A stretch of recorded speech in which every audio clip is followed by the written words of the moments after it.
A few days ago when Pass 7 opened, I never thought that I would be benching my Zhuge Liang already. Well, kind of. It's a little bit more nuanced than that, and we'll talk about that throughout this video. But guys, for some of you watching, there may be a better commander pairing for Emperor Qin, so today we're going to talk about it. But first, what's going on, guys? Cheers. Now before we begin, of course, as you guys know, I am a partnered creator with Rise of Kingdoms, which means that they support a few videos on the channel every month. And if you guys want more Rise of Kingdoms content, drop a thumbs up down below. It helps me beat that YouTube algorithm, and consider subscribing if you're new here. Okay, so let's dive right in here and talk about why I actually benched my Zhuge Liang. Now, back when Emperor Qin first came out, I posted a video talking about obviously a couple of different pairs that I thought would perform really well with him, and I did a lot of pre-release testing before he came into the game. And one of the commanders that I tested with that ended up performing super well, and I mentioned in that video, was actually Seong-Gye. Now, shortly after Emperor Qin came into the game, I actually had some kvk fighting, so I went ahead and I used Emperor Qin with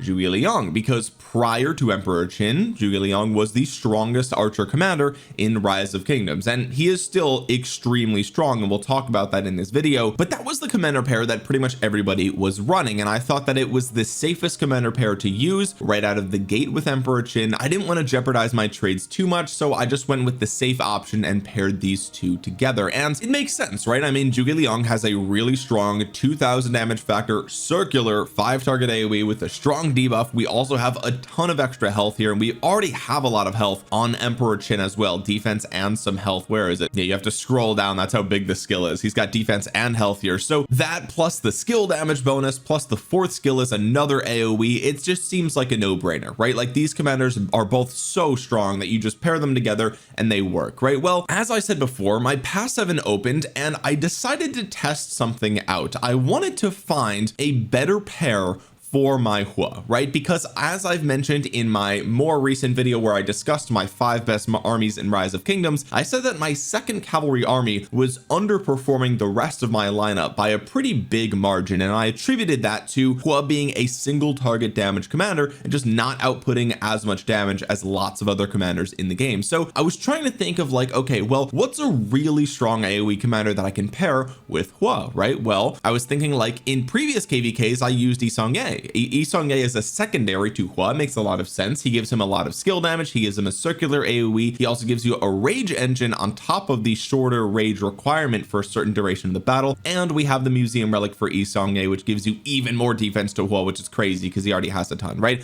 And in the past, that was fine. Like, that was a perfectly good army that you could run. But this time around, I was thinking like, okay, well, now that we have Emperor Qin in the game, maybe what we can do is pair Emperor Qin with Seong-Gye, and then we take Zhuge Liang, who point for point is typically better than Seong-Gye, right? We take him and we put him behind my Hua because he's going to be able to carry even more of the weight that Hua really needs him to carry when it comes to AoE damage, right? This was my strategy. This was my thinking. And so I went ahead and I tested that during my Pass 7 opening. And in order to do so, I made a couple of changes to my lineup here. First of all, we have a Horn of Fury on Emperor Qin. This is because we are losing the guaranteed rage regeneration of the expertise here, so replacing that with the chance for rage on the second skill of Seong-Gye, I didn't want to miss out on the maximum amount of rage consumption that I could have with my Emperor Qin. So I moved a Horn of Fury over to my Emperor Qin, and I adjusted my talent build to this one, where we put 5 points in Feral Nature, 3 points in Razor Sharp, 4 points in Venomous Sting, and then we put 3 points into attack. We only have 1 point in normal damage. Okay, and this is a pretty standard talent build for like Zhuge Liang Herman, right? Like, this is a talent build that you've seen a million times, and this is kind of what I was running with my Emperor Qin Seong-Gye, and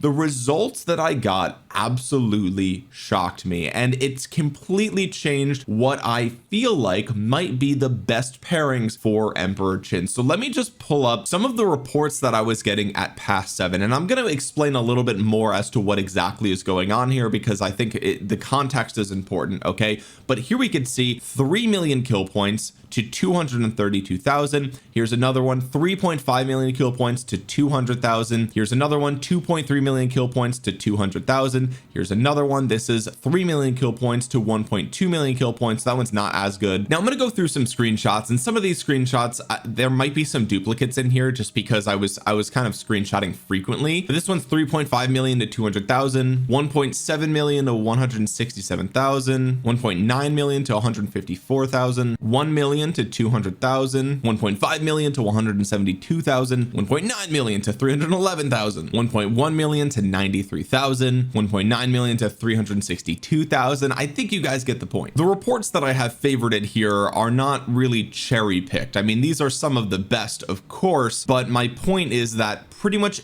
every report was like a 8-to-1 trade. Now I didn't fight to death because it's past 7. That's stupid. That doesn't make any sense. I would retreat at either yellow or white, right? Like that was just the way that we were running the fields. I didn't have to fight till I was dead. So naturally I'm gonna have highly inflated kill points, right? Now in terms of context, let me just be very clear here. We were pretty much stomping the opponents throughout past 7. Like we were definitely winning the field pretty much the entirety of the first, I would say, day or day and a half. I mean, there was really never a time where we were super overwhelmed at pass 7. We let them take the pass at first, we rallied into them, eventually we took the pass, pushed the field. So what I'm trying to say is we were definitely at an advantage, and this is obviously the best case scenario for Emperor Qin YSG, right? This is full stop. This is literally the best case scenario for Emperor Qin YSG. So I'm not going to try to paint this as like this is your new best pairing in Rise of Kingdoms. That's not what I'm trying to say here. But what I am trying to say is that if we compare Emperor Qin YSG to Emperor Qin with Zhuge Liang, I think what we find is that YSG actually outputs more damage but is not as tanky. So why is that? Well, first of all, 50% skill damage, plus if you come over to the museum relic, you'll see that it's another 12%. Okay, now the reason that he's not as tanky is because he has 20% archer defense compared to Zhuge Liang's 30% archer health. So it's more stats, and it's a better stat when it comes to tankiness, right? But like the 62% bonus to skill damage is like, it kind of just enables Emperor Qin to do all of the work, right? Like Emperor Qin is outputting a tremendous amount of damage, and to just give him a 62% bonus to skill damage is truly unbelievable. Like it's kind of that simple. Like it's really just the 4th skill in Museum Relic make Seong-Gye the best pair for Emperor Qin. He almost doesn't even have to do damage on the active skill here. Like it's kind of insane how good Emperor Qin is all on his own, and all he needs from Seong-Gye is that buff, and that's kind of it. So when you actually swap Zhuge Liang for YSG, what you're getting is ironically more damage output and less tankiness, and in some scenarios that's the trade-off that you're going to want to make. So in the scenario that I found myself in with past 7, because we were pretty much dominating the field throughout the entirety of the fight, my tankiness didn't really matter that much. It wasn't that like I was hardly getting targeted at all. We were kind of just controlling the field, and we did whatever we wanted, and we were running them over, right? So in that scenario, the tankiness of Zhuge Liang becomes less important. It is less impactful here. You don't really need that extra health because you're not really taking that much damage anyway. And in those scenarios, you would much rather have the bonus damage from Seong-Gye. It's a match made in heaven when it comes to the amount of damage you're outputting for Emperor Qin. So what does this mean for you watching this video? Who should you invest in, and who should you pair your Emperor Qin with? Is Seong-Gye the better choice here? Well, it really depends. It depends on the scenario you find yourself in the open field. But what I will say is that if you are a free-to-play player or a low spender, or your tech isn't very good, or your gear isn't very good, I would say your best pair for sure is Emperor Qin with Zhuge Liang. Just play it safe. Zhuge Liang has almost as much damage output, but he's a little bit tankier. There's more to his kit, and all in all, point for point, he is a better commander than Seong-Gye, right? You know it, I know it, everybody knows it. All right, so if you want the safest choice, just do Emperor Qin with Zhuge Liang. And if you do that, I would point you in the direction of this talent build where you actually skip Feral Nature, 3 points in Razor Sharp, 3 points in Whistling Arrows, and then you can remove the Horn of Fury and put something else there, whether it's the skill damage pendant or whether it's some other piece of equipment that you have lying around that you just need to put somewhere. Go ahead and do it. But either way, that is definitely the safest commander pairing. But if you are a medium or high spender and you find yourself in scenarios where you're probably going to be outperforming your enemies to begin with, then I think Emperor Qin with YSG might legitimately be the better choice,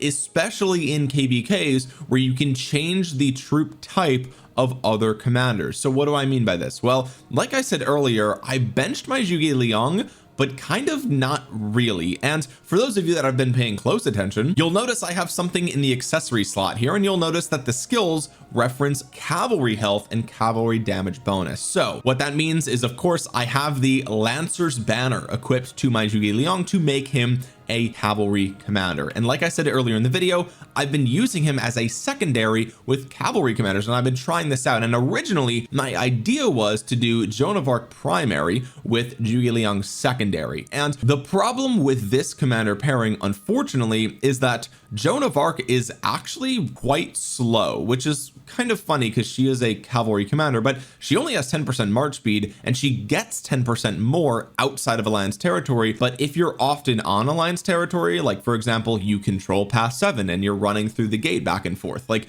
you are going to be on your territory a lot of the time, and so you're only going to have 10% march speed. And if you're pairing her with Zhuge Liang, well, guess what? He's got no march speed. And so the fact that she has cavalry surprisingly like isn't enough to make her fast in this scenario, right? Like she's actually super slow, and in a scenario where she's so much slower than all of your other armies, what you end up finding is that by going in and out of combat, sometimes Joan of Arc with Zhuge Liang is in combat less often, and you're building less rage, casting your active skills less often, and that just leads to worse damage output. Now I will say that this pairing actually traded pretty well, but the amount of kill points it got was low. Do you understand? In other words, while my other marches were at the front of the battle getting all the kill points, the Joan of Arc was lagging behind, and by the time it caught up and got some of the kills, we're already retreating back, right? And so you're going to get good trades, but you're not going to get that many kill points, which is kind of, you know, that's not exactly what we want, right? Like we want to kill our enemies as fast as possible and also get good trades. So then I went back to Hua and I did Hua primary with Zhuge Liang secondary, and I got a similar result here. If you look, Hua is not much faster than Joan of Arc, right? And outside of Alliance territory, he's actually slower. And so I was having a very similar situation with Hua.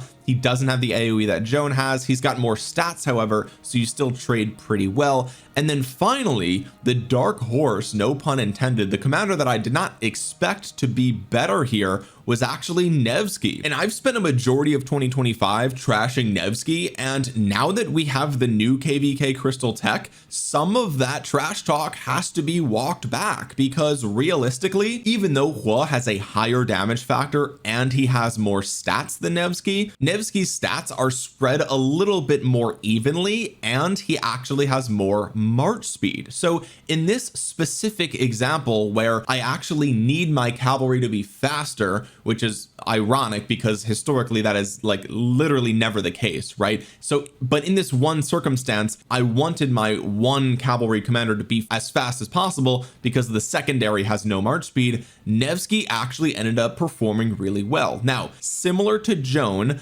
it didn't get as many kill points as my other armies, right? So I'm really still struggling here to find a second cavalry march that's really as strong as everybody else, but the Nevsky Zhuge Liang combo seemed to be the closest, or at least the safest of all of the different pairs. It was the fastest, it had decent damage output, definitely lower than the other ones. Like this is less damage output than Joan, it's less damage output than Hua, but if I am able to stick to the target, he gives the most amount of bonus skill damage to my Zhuge Liang, and that is a really nice synergy there that is worth talking about, right? I mean, we're talking about 60% bonus skill damage for your Zhuge Liang, which is kind of like having a Zhuge Liang primary with YSG secondary, right? YSG is giving him 62% bonus skill damage. Well, if he's secondary to Nevsky, he's getting 60% bonus skill damage, right? So all of that to say, while I have technically benched my Zhuge Liang from my archer march,